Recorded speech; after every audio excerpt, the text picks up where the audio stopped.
দক্ষিণ এশিয়ার দুই অতি পরিচিত সামরিক শক্তি, একদিকে উদীয়মান অর্থনীতি দেশ বাংলাদেশ, অন্যদিকে পারমাণবিক শক্তিধর দেশ পাকিস্তান। 2026 সালের আধুনিক রণক্ষেত্রে কে কার চেয়ে শক্তিশালী? সংখ্যায় এগিয়ে পাকিস্তান, কিন্তু চমকে দেওয়ার মতো কিছু শক্তি আছে বাংলাদেশেরও, যা ফলাফল একদম পাল্টে দিতে পারে। চলুন দেখি আসল সত্যটা। শুরুতেই দেখে নেওয়া যাক 2026 সালের গ্লোবাল ফায়ার পাওয়ার র্যাঙ্কিং। পাকিস্তান বর্তমানে বিশ্বের 14তম শক্তিশালী সামরিক দেশ হিসেবে স্বীকৃত, আর বাংলাদেশ অবস্থান করছে বিশ্বের 37তম শক্তিশালী অবস্থানে। র্যাঙ্কিংয়ের এই বিশাল পার্থক্যের প্রধান কারণ হল পাকিস্তানের বিশাল অস্ত্র ভাণ্ডার। পাকিস্তানের বার্ষিক সামরিক বাজেট প্রায় $9 বিলিয়ন। বাংলাদেশের বাজেট বর্তমানে $3.5 বিলিয়ন কাছাকাছি। তবে মজার ব্যাপার হলো পাকিস্তানের অর্থনীতি বর্তমানে বেশ নড়বড়ে, যেখানে বাংলাদেশের জিডিপি প্রবৃদ্ধি পাকিস্তানের চেয়ে অনেক বেশি শক্তিশালী। এইটি দেশ কেবল অস্ত্র দিয়ে নয়, অর্থনৈতিক ভিত্তি দিয়েও টিকে থাকে। এবার সেনা সংখ্যা ও জনশক্তি দেখা যাক। মাটি লড়াই জনশক্তিই হলো সবচেয়ে বড় হাতিয়ার। পাকিস্তান সেনাবাহিনীর সক্রিয় সদস্য সংখ্যা প্রায় 6,60,000। তাদের রিজার্ভে আছে আরও প্রায় 5,50,000 সদস্য। বাংলাদেশের সক্রিয় সদস্য সংখ্যা বর্তমানে 2,04,000 প্লাস। তবে বাংলাদেশের আসল শক্তি হলো এর আধা সামরিক বাহিনী। বর্ডার গার্ড বা বিজিবি এবং আনসার মিলে এই সংখ্যা 68 লাখের বেশি। অর্থাৎ গেরিলা যুদ্ধে বাংলাদেশ পৃথিবীর অন্যতম কঠিন এক দেশ। পাকিস্তানের সেনাবাহিনী দীর্ঘকাল ধরে আফগান সীমান্তে লড়াই অভিজ্ঞ।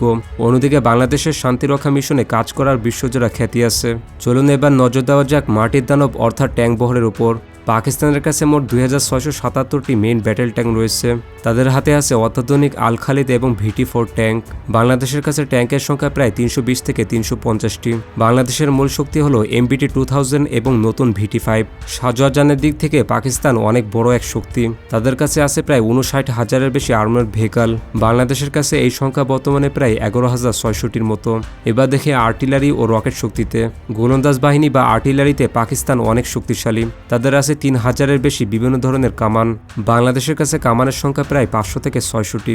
রকেট প্রজেক্টরের ক্ষেত্রেও পাকিস্তান এগিয়ে আছে। তাদের আছে 652টি মাল্টিপল রকেট লঞ্চার সিস্টেম। বাংলাদেশের কাছে রকেট লঞ্চার আছে প্রায় 90 থেকে 100টি। এবার আসে আকাশে কার দাপট বেশি। উত্তরটা পরিষ্কারভাবে বললে পাকিস্তান, কারণ পাকিস্তানের মোট বিমান সংখ্যা 1397টি, যা বাংলাদেশের 8 গুণ। তাদের হাতে আছে শক্তিশালী F-16 এবং অত্যাধুনিক জেট-এনসি। এছাড়া তাদের নিজস্ব প্রযুক্তিতে তৈরি JF-17 থান্ডার বেশ শক্তিশালী। বাংলাদেশের কাছে বর্তমানে বিমান সংখ্যা প্রায় 200 থেকে 215টি।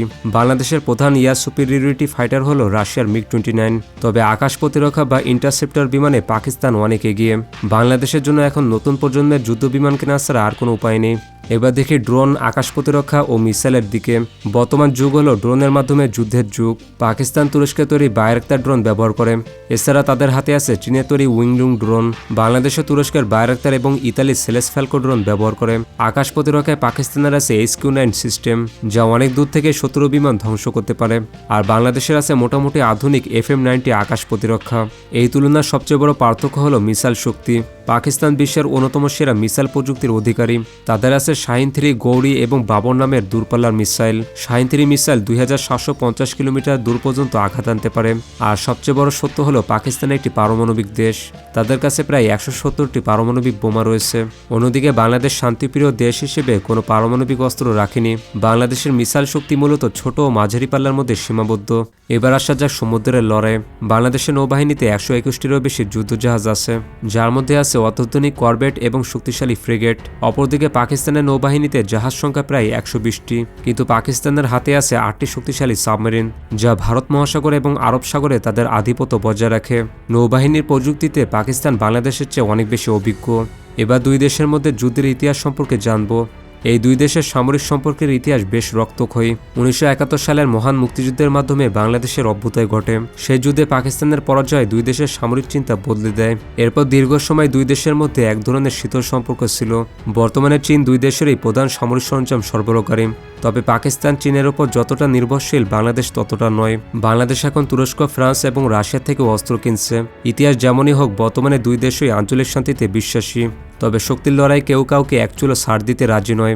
পাহাড় আর মরুভূমিতে লড়তে পাকিস্তান যেমন দক্ষ, নদী আর কাদামাটির যুদ্ধে বাংলাদেশও তেমন অপরাজ্য। তবে তথ্য আর সংখ্যা বলছে সামরিক শক্তিতে পাকিস্তান অনেক এগিয়ে। বিশেষ করে বিমান বাহিনী এবং মিসাইল প্রযুক্তিতে তারা অপ্রতিদ্বন্দ্বী। কিন্তু অর্থনীতির সক্ষমতায় বাংলাদেশ পাকিস্তানকে ছাড়িয়ে গেছে। মনে রাখবেন, আধুনিক যুদ্ধ মানেই কেবল গোলাগুলি নয়, দীর্ঘমেয়াদী যুদ্ধে সেই টেকে যার পকেটে টাকা থাকে। বাংলাদেশের উচিত দ্রুত তাদের নৌ ও বিমান বাহিনীকে আরও আধুনিক করা। আপনারও কি এই কথার সাথে একই মতামত? যদি থাকে তাহলে কমেন্টে জানান।